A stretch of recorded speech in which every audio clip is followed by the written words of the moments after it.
앞에서 윤범기 기자가 로카르노 협정이랑 라인단트 조약 얘기했었는데요. 이제 앞에서 얘기한 게 다 하고 약간 보충을 하면 라인란트 조약을 이제 히틀러가 1936년에 파기하려고 이제 군대를 보내가지고 이제 라인란트 일대에다가 보냈는데 그때 이제 프랑스는 전쟁을 한번 뜰 생각이 있었대요. 근데 히틀러가 거기 군대를 보내면서도 혹시 영국과 프랑스가 공격하면 철수하라라고 지시를 했대요. 근데 영국은 반전운동 같은 게 있었기 때문에, 그리고 이제 전쟁에 대한 피로도가 있어가지고, 영국이 적극적이지 않으니까 프랑스가 1대1로 붙기는 부담스럽다 해서, 이제 영국이 소극적이니까 이제 프랑스도 일종의 이제 개입을 못했던 거죠. 그래서 오히려 당시에 영국과 프랑스가 작심하고 한판 떴으면, 당시에는 이제 독일이 충분히, 어떤 이제 군사력이 충족되지 않은 상태였기 때문에 오히려 조기에 어떤 히틀러의 기운을 좀 이렇게 기선을 제압한다 그럴까요? 그런 게 가능했겠다. 그리고 영국이 그렇게 소극적인 것 중에는 당시에 이제 1차 세계대전 이후에 영국에서 있었던 반전 평화 운동이 적절하게 영향을 미쳐가지고 그래서 저도 뭐 한때 이제 반전 평화 이런 거 관심 많았던 사람이긴 하지만 이게 이제 뭐랄까 반전 평화라는 게 전쟁 분위기를 그 자체가 억제하지 못하는 거거든요. 그래서 이제 뭔가 상대방은 전쟁할 생각이 있는데 이쪽만 반전 평화를 하면은 그거는 실은 상대방의 군사화를 도와주는 것밖에 안 되는 거거든요. 그래서 우리나라의 약간 이제 친북 성향이 강한 이제 일부 주사파 친구들은 남쪽에는 반전 평화를 요구하고 북한에는 이제 자위권이라고 맨날 얘기하는 그런 게 이제 반전 평화라는 것도 항상 옳은 건 아니다. 이런 얘기가 좀 하나 하고 싶었고 두 번째는 앞에서 우리 조재순 보좌관님 말씀하셨던 파워와 도덕 얘기인데 이 책 전체를 한번 목차를 보면은 결국 이상주의와 현실주의란 얘기가 이렇게 어떻게 보면 도덕과 권력에 관한 얘기고 그리고 목차 자체가 위기의 세계에서 이상주의에 대해서 떠들고 현실주의에서 떠들고 그리고 정치의 본질과 국제정치의 본질도 권력에 대해서 떠들고 도덕에 대해서 떠들고 그리고 음, 법과 조약에 대해서도 결국 권력과 도덕이에요. 그래서 이 책 전체를 관통하는 키워드가 권력과 도덕인 거고 그런데 다만 그러면 도덕은 어떨 때 작동하는가? 우리가 도덕을 도덕적으로 좀 접근하지 말고 도덕이 현실적으로 워킹되는 건 언제냐라고 생각하면 제가 생각하기에는 예컨대 시리아 난민이었던 어린이가 이제 바다에 떠올랐을 때 그 시신이 떠돌랐을 때 유럽에서 반향이 되게 컸었고 우리나라 한일 관계로 치면 위안부 문제 같은 거에서도 미국 정치인들이 많이 움직였다라는 거잖아요. 오바마 정부 때. 그래서 제가 생각에는 이 도덕이라는 거는 그러니까 두 가지를 좀 이중적으로 볼 필요가 있는데 도덕이 움직이는 거는 시민사회를 움직이는 힘이 있는 것 같아요. 음, 그래서 도덕은 좀 약간 역설적으로 민주주의 국가한테만 도덕이 작동하는 거죠. 러시아라든가 중국 이런 데는 도덕이 잘 작동이 안 된다 그럴까요? 그래서 민주주의적 정치세를 갖고 있는 데서는 도덕적인 이슈가 시민사회를 움직여서 시민사회가 정치를 움직이는 메커니즘은 어느 정도 있는 것 같아요. 그러나 EH카가 여러 번 얘기하지만 국제정치학의 본질적 기본 단위는 뭐 시민사회가 아니라 국가 대 국가이기 때문에 그 시민사회가 국가한테 영향을 미쳤을 때는 의미가 있는 거고 아니면 국가 대 국가에서는 도덕은 이제 아주 제한적인 영향력만 행사한다고 보는 게 맞는 게 아닌가.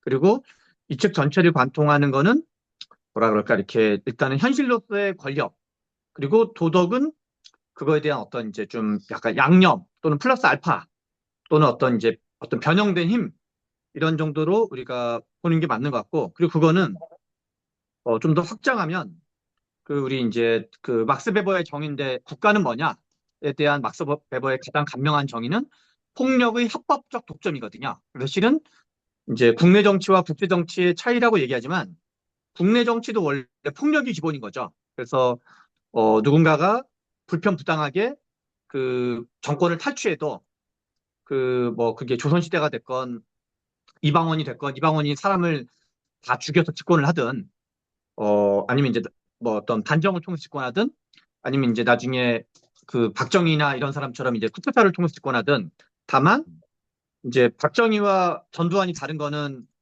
박정희도 쿠데타하고 전두환도 쿠데타인데 박정희는 실은 인명피해가 별로 없었던 거고 당시에 국한시키면 근데 전두환은 그 과정에서 수천 명의 시민들을 죽였기 때문에 어떤 이제 뭐랄까 이제 그 도덕적으로 도저히 수용이 안 됐던 거죠. 그 어떤 생명이라는 아주 소중한 인간의 어떤 가치에 대해서. 그러나 이렇든 저렇든 이 국가의 본질이 폭력인 거고, 그러나 이 아까 법이라든 게 작동하는 거는 국가 내에서는 강력한 폭력을 독점한 정부가 존재하는데 전 세계에서는 세계 정부가 존재하지 않기 때문에 이 정치와 그러니까 권력의 힘이 더 중요하다라는 걸 이해하면 되고, 다만 세계 평화가 달성되는 거는 이제 강력한 그 폭력을 독점한 어떤 국가가 존재할 경우. 그래서 그게 이제 팍스 로마나, 팍스 브리티니카, 팍스 아메리카나. 그래서 미국에 의한 평화, 영국에 의한 평화, 로마에 의한 평화. 그래서 일종의 이제 그 나라들이 그 이제 세계 패권을 꽉 쥘 때, 그러면 지금은 이제 그 지금 세계 질서는 어떻게 되는 거냐라고 보면 미국이 힘이 빠지면서 이제 중국과 러시아라는 나라가 상대적으로 둘이 힘을 합치면 미국을 뭔가 이렇게 그 비등비등할 정도가 된 거죠.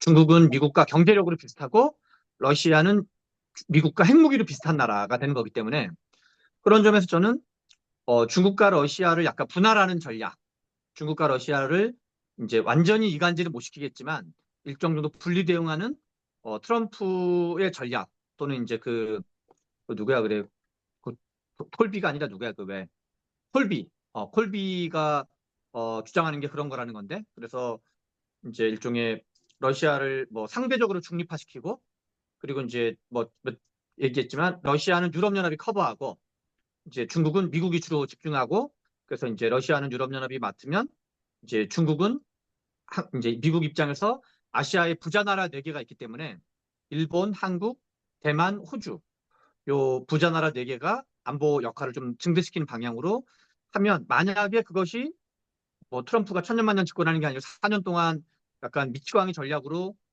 유럽연합이 지금 재무장을 열심히 하고 있는데 독일의 재무장을 포함해서 트럼프 진영이 그 뭐 벤스 같은 사람 포함해서 유럽이 생각하기에 아 미국 놈들은 언제든지 배신할 수 있겠구나 생각해야지 무장을 할 거 아니에요.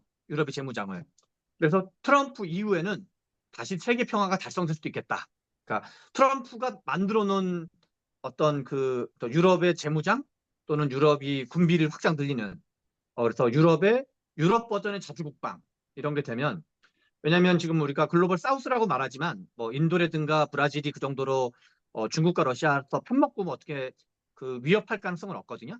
그래서 저는 그런 식으로 이 이제 뭐 아까 미국 군사력 그러니까 미국 경제력을 100으로 놓고 보면 중국이 75% 정도 돼요. 근데 일본, 한국, 호주, 대만 네 나라를 합치면 제가 계산해 보니까 중국 전체 경제력이 한 42% 정도 되더라고요. 그래서 미국 더하기 요 네 나라의 경제력을 합치면 이제 중국을 거의 한 3분의 1 정도로 경제력이 격차가 나거든요. 그러니까 미국 혼자로는 100대 75지만 요 네 나라를 다 합치면 이제 중국의 경제력이 미국까지 포함한 5개 나라 합계 경제력에 비하면 한 3분의 1 정도로 떨어지기 때문에 그러면 얼추 다시 어떤 이제 그 미국의 우위가 이제 어느 정도 가면서 다만 이제 미국 혼자 세계 경차 역할하던 거를 이제 이런 자기 우방국들한테 분담을 시키는 방식으로 그래서 분담의 이행 과정은 매우 거칠고 시끄럽고 불신을 초래해야 하는 거죠. 불신을 초래해야지 그 자기 나라 국방비를 늘릴 거기 때문에 그래서 트럼프가 깽판을 열심히 치면 트럼프 이후에는 어떤 이제 그 약간의 과도기를 거치면 이제 어떤 그러니까 서방이 주도하고 있는 세계 질서를 위협하는 일종의 비서방의 가장 강력한 두 나라, 중국과 러시아의 견제를 어느 정도 할 수 있는 그래서 어, 리밸런싱의 과도기를 해석할 여지가 있는 것도 아닌가라는 생각을 합니다. 이상입니다. 네, 아이고, 감사합니다.